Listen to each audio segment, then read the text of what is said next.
Good afternoon students. आज हम class first year subject biology के लेसन पुष्टि पादप के भाग के बारे में बताएंगे। इसके पहले हमने लास्ट डे में आपको इसके बारे में थोड़ा बताया भी था, इसके तने के बारे में, जड़ के बारे में चर्चा की थी। आज हम इसके लीफ के बारे में चर्चा करेंगे। जैसा कि आप जानते भी होंगे कि किसी पादप के मुख्य तीन भाग होते हैं, पहले जड़, तना और पत्ती। पहला है जड़, दूसरा है तना और तीसरा है पत्ती। ये तीन मुख्य भाग होते हैं। वैसे देखा जाए पौधों के कुल 6 भाग होते हैं, लेकिन यहाँ पर मुख्य की बात की गई तो जड़, तना, पत्ती तीन ये मुख्य भाग होते हैं। तो हमने जड़ और तने की बात कर ली थी, नेक्स्ट पत्ती की बात करते हैं। पत्ती, इसको हम लीफ कहते हैं, ध्यान दीजिएगा स्टूडेंट्स। पत्ती इसको हम लीफ कहते हैं। हर एक प्लांट में पत्तियां होती हैं।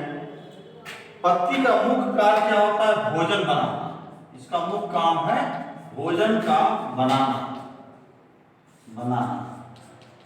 क्योंकि किसी प्लांट में देखा जाए तो पत्ती एक ऐसा अंग है प्लांट का कि वो भोजन बनाने का काम करती है।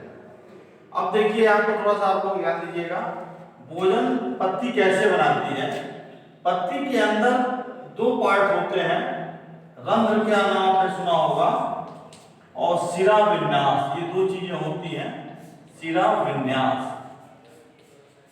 इसके अंदर जो होता है, रंध्र के अंदर क्या होते हैं? छिद्र होते हैं, छोटे छोटे रंध्र को हम छिद्र की संज्ञा दे सकते हैं। और शिरा विन्यास जो इस पर पत्ती का कंकाल है, देखिए पत्ती का कंकाल, इसको हम शिरा विन्यास कहते हैं। इस प्रकार से इसके अंदर बहुत सारे क्लोरोफिल्स वगैरह होते हैं इसके अंदर, जो सूरज की रोशनी को अवशोषित करते हैं और वातावरण से इस छिद्र के द्वारा कार्बन डाइऑक्साइड और जल, जिसको हम बोलते हैं H2O, ये ग्रहण करते हैं। और तत्पश्चात जो है इनके अंदर एक प्रकार की क्रिया होती है, जैव रासायनिक क्रिया, जिसको हम बोलते क्या है? प्रकाश संश्लेषण। जिसको हम बोलते हैं प्रकाश संश्लेषण। इसके माध्यम से ये पत्ती क्रिया करके अपना भोजन तैयार करती है। अब देखिए, इसका रिएक्शन जो होता है जैव रासायनिक की, जो हमने बात की, जैव रासायनिक अब क्रिया इन पत्तियों के अंदर कैसे होती है, इसको थोड़ा ध्यान दीजिए।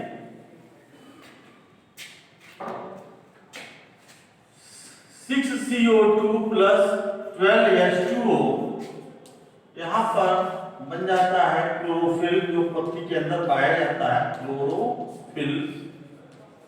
और यहाँ पर है सनलाइट, यह लाइट। इसकी उपस्थिति में क्रिया होकर के C6H12O6 ग्लूकोज का एक अणु बनता है, plus 6O2 oxygen plus 6H2O जलवाष्प बनता है, और प्लस एनर्जी है, पौधे को ऊर्जा भी मिल जाती है।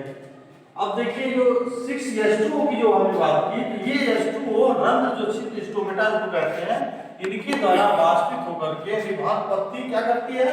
वाष्पोत्सर्जन करती है, वाष्पोत्सर्जन। इस क्रिया के माध्यम से वो पत्ती शरीर से अपने उपस्थित जल को बाहर निकाल देती है। तो ये क्रिया वाष्पोत्सर्जन के द्वारा स्टोमेटा के माध्यम से होती है। इससे ये पानी धीरे धीरे निकल जाता है ना। ठीक इसी प्रकार से देखिए, जो प्लांट मरुभूमि प्लांट होते हैं, जियोफिटिक प्लांट बोलते हैं, इनके अंदर ये क्रिया स्लो होती है, बहुत ही मामूली स्लो कह सकते हैं। इस प्रकार से क्रिया होती है। क्योंकि मरुस्थल जगहों पर उगने के कारण पौधों को मरुभूमि का नाम देते हैं। यहाँ पर पानी की अत्यंत कमी होती है, और इस पानी की कमी को बचाने के लिए क्या करते हैं? पौधे वाष्पोत्सर्जन की क्रिया नहीं करते हैं, या नगण्य की बराबर होती है। इसलिए इन पौधों में रंध्र नहीं पाए जाते। रंध्र होते भी हैं तो पत्तियों में कांटों के रूप में कन्वर्ट हो जाते हैं। जैसा आपने देखा भी होगा, कोई भी पत्ती देखिए तो इस पत्ती के अंदर ऐसे मान स्पॉट है, तो ये कांटे जैसे दिखाई देते हैं। इस प्रकार से मौजूद पौधे कोई भी होंगे अक्सर आपको कटीले दिखाई देंगे, क्योंकि जितने भी स्पॉट होंगे स्टोमेटा होते हैं वो सारे कार्बन में कन्वर्ट हो जाते हैं, पानी की इनकी बचत हो जाती है। इस प्रकार से पत्ती ये क्रिया पौधों में होती है। अब देखिए यहाँ पर बात होती है पत्ती प्लांट में कैसे निकलती है। पत्ती किसी भी, मान लीजिए सपोज दैट ये आपका तना है, इस तने की कच्ची है, यहाँ पर गांठ, तने में कुछ गांठें होती हैं, जैसा कि आप जानते भी हैं कि जो वयस्क तना नहीं है, मान लीजिए वो बच्चा है, उस तने के क्या रंग होता है, हरा होता है। बाद में जैसे तना ये वयस्क होता जाता है, ये भूरा रंग भर लेता है, कास्की हो जाता है। उस तने में कुछ गांठें बन जाती हैं और उन गांठों से कछी, कछी कहते हैं, कछी कलिका के रूप में उसके पार्श्व भाग से, लैटरल भाग है, पार्श्व भाग से पत्तियां उभरना शुरू हो जाती है, कलिका के रूप में निकलती है, बाद में कलिका पत्ती को जन्म देती है। कच्ची भाग से, पार्श्व कच्ची भाग से ये पत्तियां उभरती हैं। इस प्रकार से देखा जाए तो ये पत्ती हर एक प्लांट में दो प्रकार की होती है। एक होती है, यहाँ पर देखिए पत्ती के प्रकार, पत्ती के प्रकार के बारे में आपको बताते हैं, टाइप ऑफ लीव्स। किसी प्लांट के अंदर पत्ती दो प्रकार की होती है। दो प्रकार का मतलब हुआ, एक होगी सरल पत्ती, एक होती है सरल पत्ती। जैसे आपने देखा होगा आम है, नींबू है, अमरूद है, केला है, गेहूं है, इन सारे पौधों की पत्तियां कैसी होती है, सरल होती है। दूसरी पत्ती जो होती है संयुक्त पत्ती। संयुक्त पत्ती के अंदर होता क्या है, ये पत्तियां जो होती हैं, जैसे आपने देखा होगा संयुक्त पत्ती का उदाहरण आपको बताता हूँ, इमली की पत्ती है, इमली है, या एफिड्रा का प्लांट है, या तमाम ऐसे जो पौधियां होते हैं, इनको टच मी नॉट पौधा है, इसका पत्ती है। इन पत्तियों में जैसे कहने का मतलब ये इस प्रकार से देखा होगा आपने, कटी कटी पत्तियां होती हैं, छोटी छोटी प्रकार से पत्तियां होंगी, है ना। इस प्रकार से पत्ती को सरल पत्ती का नाम देते हैं। और सरल पत्ती तो संपूर्ण होती है, जैसा कि आप जान ही रहे हैं, इस प्रकार से ये सरल पत्ती होती है, इस पत्ती को सरल पत्ती का नाम देते हैं। तो पौधों में दो प्रकार की पत्तियां होती हैं, सरल पत्ती, संयुक्त। दोनों के प्लांट आपको देखने को मिलते हैं। दोनों का एक कार्य है भोजन बनाना, इसके माध्यम से भोजन बनता है और इसके माध्यम से भी भोजन बन जाता है। इस प्रकार से देखा जाए स्टूडेंट्स, पौधों में पत्ती दो प्रकार की होती है, सरल पत्ती और संयुक्त पत्ती।